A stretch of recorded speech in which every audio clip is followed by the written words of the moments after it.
नमस्कार, राकेश गुसाई के YouTube channel पर आप सभी का स्वागत है। अरुमा हत्याकांड की खबर को लेकर विस्तृत विवरण 10 मिनट में समझाऊंगा कि किस प्रकार से ये पूरा घटनाक्रम हुआ। इस घटनाक्रम के मुख्य आरोपी क्या पुलिस ने पकड़ लिए हैं? जिन आरोपियों को पुलिस ने यानी कि मंगेश अरोड़ा को जो पुलिस ने पकड़ा है, क्या इसके अलावा भी किसी और को 120 के अंदर पुलिस आरोपी बनाती है या नहीं बनाती? अब जो पुलिस ने मंगेश अरोड़ा को गिरफ्तार किया है उसे कोर्ट में पेश कर रिमांड लिया जाएगा, तो रिमांड किस एवज में लिया जाएगा और अब इस इन्वेस्टिगेशन को किस दायरे में पुलिस लेकर जाने वाली है। हालांकि पुलिस ने अटेम्प्ट टू मर्डर आईपीसी की धारा 307 और हत्या मर्डर 302 के अंदर ये मुकदमा फाइल किया है।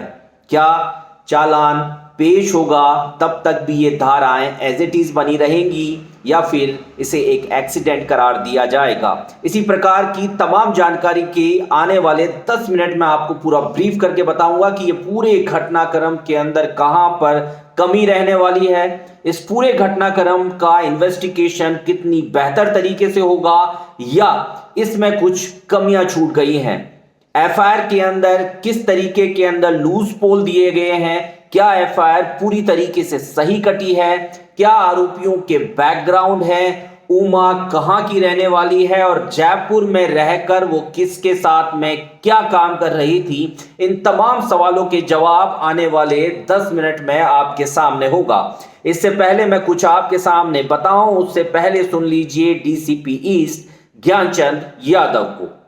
खड़ी मार्केट में और कपड़े की दुकान पर कपड़े का खरीदना बेचने का काम करता है। गाड़ी इसी की नाम थी जिस गाड़ी से इसने 12 बजे झमेले का स्टिकर लगा हुआ है। 5 बजे एवरलैंड जो होटल है इसका जो मालिक विशाल है जो चलाता है, वो और राजकुमार और ये जो मंगेश ये आपस में कॉमन फ्रेंड है और एक यहाँ पर रूफ टॉप रेस्टोरेंट का काम चल रहा है। उस काम को 1 तारीख को इनको उद्घाटन करना था, उसको काम को देखने और उसके संबंध में चर्चा करने के लिए ये अन्य फ्रेंड्स के साथ में भी वहाँ उस रेस्टोरेंट में रुके हुए। झगड़ा 11 बजे नहीं हुआ। झगड़ा अभी जो सीसीटीवी फुटेज में आया है 11 बजे ये लड़का आया है जो हमें अभी प्रारंभिक तफ्तीश में, और करीब 2:30 बजे के लगभग दूसरा जो मंगेश वहाँ पर आया है। इसमें सर जो मंगेश है उसके तो ये आया कि जब इसने इस राजकुमार के साथ जो लड़की थी उस पर इसने मंगेश ने कमेंट किया तो इसने इसकी बहन और माँ के संबंध में गाली गलौज किया और आपस में इनके तू-तू-मैं-मैं हुई। जब बाहर आने के बाद में तो गौरव नाम का एक लड़का जिसका नाम आया है उसने बताया कि साले तेरे को गाली इसने दी है और तू क्या नपुंसक है या तू नामर्द है। तब इसने एक गुस्से में इसके साथ में जो इसको साथ देने वाले हैं उसको हमने डिटेन किया है। उसकी क्या भूमिका रही उसका नाम भी हम आपको बताएंगे।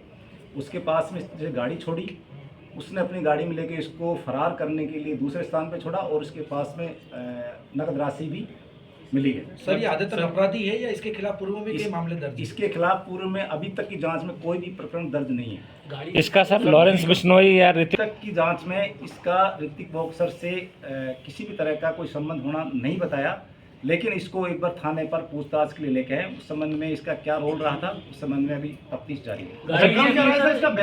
तो आपने सुना डीसीपी ज्ञानचंद यादव को। ज्ञानचंद यादव ने बताया कि किस प्रकार से घटनाक्रम हुआ और किस प्रकार से किस समय के अनुसार आरोपी मौके से भाग छूटा और वारदात के बाद किस तरीके से उमा की मौत हुई। घटनाक्रम में जुड़े हुए कुछ तथ्य हमारे हाथ लगे।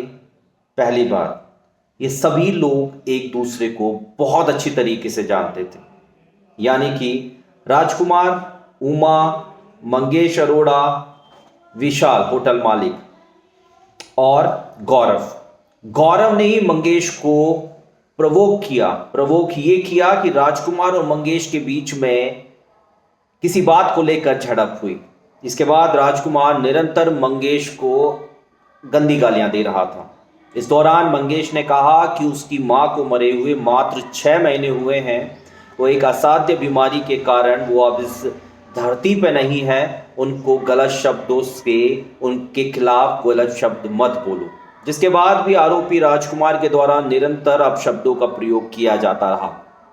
इसी दौरान गौरव नाम के शख्स ने मंगेश को कहा कि क्या तुम नपुंसक हो जो तुम इसकी बातें सुनते आ रहे हो।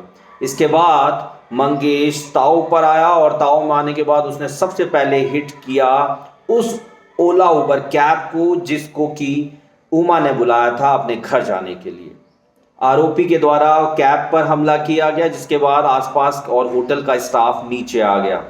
इतनी देर बाद में जब मंगेश को लगा कि वह अपने गुस्से को कंट्रोल नहीं कर पा रहा और उससे बहुत ज़्यादा इन लोगों पर गुस्सा आ रहा, तो वो दौड़ता हुआ अपनी गाड़ी के अंदर बैठा और जैसे ही वो गाड़ी में बैठा तो राजकुमार के द्वारा उससे गाड़ी के आगे खड़ा होकर प्रोवोक करते हुए सीसीटीवी फुटेज और मोबाइल से बनाए हुए वीडियो में दिखाई दिया।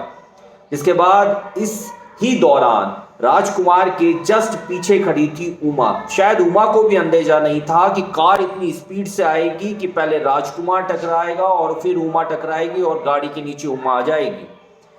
मंगेश क्योंकि गुस्से से और शराब के नशे में था, उसने तेज रफ्तार में गाड़ी चलाई और गाड़ी चलाने के बाद पहले उसने राजकुमार को टक्कर मारी, जिससे राजकुमार उछलकर आधा फीट गाड़ी के साइड में जाकर गिरा और सामने खड़ी उमा गाड़ी के नीचे आ गई।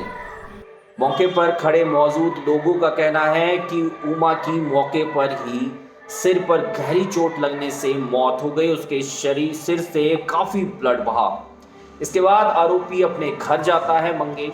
मंगेश का सहयोग करता है उसका एक साथी, जिसे पुलिस ने डिटेन कर लिया है। अब पुलिस क्या उसे आरोपी बनाती है, क्योंकि एक वारदात करने वाले शख्स को अगर किसी भी प्रकार से कोई मदद करता है तो वो भी आईपीसी के धारा 120B के तहत आरोपी होता है। तो अपराधी की मदद करने वाले को क्या पुलिस गिरफ्तार करेगी, इस चीज की पुष्टि डीसीपी ईस्ट ने प्रेस कॉन्फ्रेंस में नहीं की। अब मंगेश की गिरफ्तारी हो चुकी थी तो मंगेश से पूछा गया कि वो फरारी के दौरान कहाँ भागा। ये घटनाक्रम सुबह 5:20 पर हुआ। मीडिया को ये जानकारी दोपहर 12 से 1 बजे के बीच में लगी। तब तक पुलिस ने इस पूरे घटनाक्रम को दबा के रखा हुआ था। हालांकि जवाहर सर्किल एसएचओ दलबीर सिंह ने इस पूरे घटनाक्रम को बड़ी गंभीरता से लिया और उनके पास जो सीसीटीवी फुटेज लगे उसके आधार पर उन्होंने 302 हत्या करने का मुकदमा दर्ज किया और 307 यानी अटेम्प्ट टू मर्डर का केस उस पर लगाया। ये अच्छी बात है। अमूमन देखा जाता है कि इस प्रकार की घटनाओं के अंदर पुलिस अमूमन दुर्घटना संबंधित 304 लगा देती है, 304A लगा देती है, लेकिन यहाँ पर एसएचओ ने बड़ी समझदारी और दिखाते हुए आईपीसी की धारा 302 के तहत मुकदमा दर्ज कर लिया था। मुकदमा दर्ज करने के बाद आरोपी की तलाश के अंदर अलग अलग जगहों पर दबिश दी जा रही थी। मीडिया भी एक्टिव हो गया था और मीडिया एक्टिव होने के साथ में थाने पहुंचा और थाने में जाने के बाद में आरोपी के मृतका के बारे में पूरी डिटेल लेना शुरू किया तो पता चला कि मंगेश के फादर एक बड़े व्यवसायी हैं और पिछले कई समय से वो यहाँ पर मसालों का व्यापार कर रहे हैं। मंगेश अरोड़ा के पास में खुद की लग्जरी गाड़ियां हैं और इसके साथ साथ मंगेश के पास में कई ऐसी प्रॉपर्टियां हैं जो वास्तव में चौंका देने वाली हैं।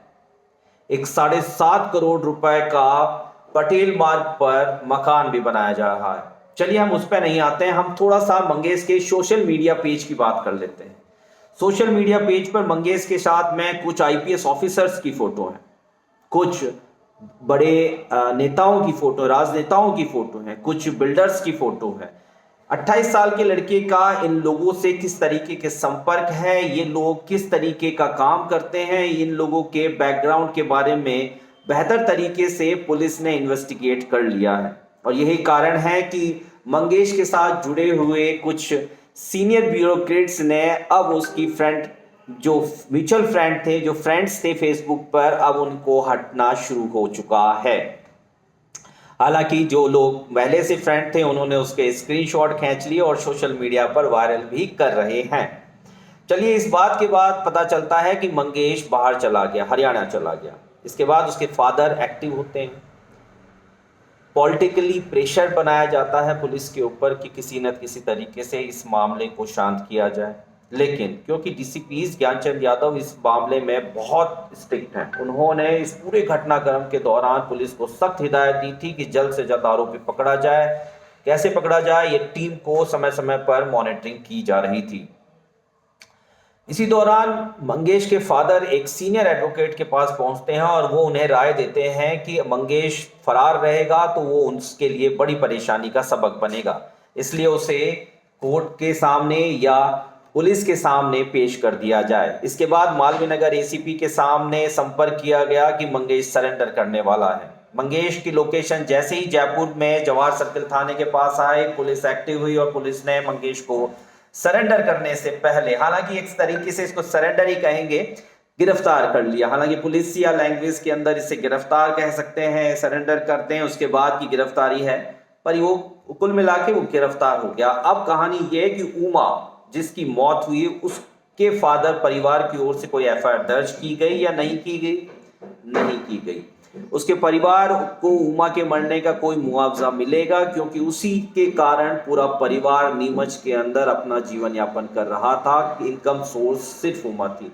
उमा क्या करती थी, इस सवाल का जवाब हर व्यक्ति जानना चाह रहा था कि उमा क्या करती थी।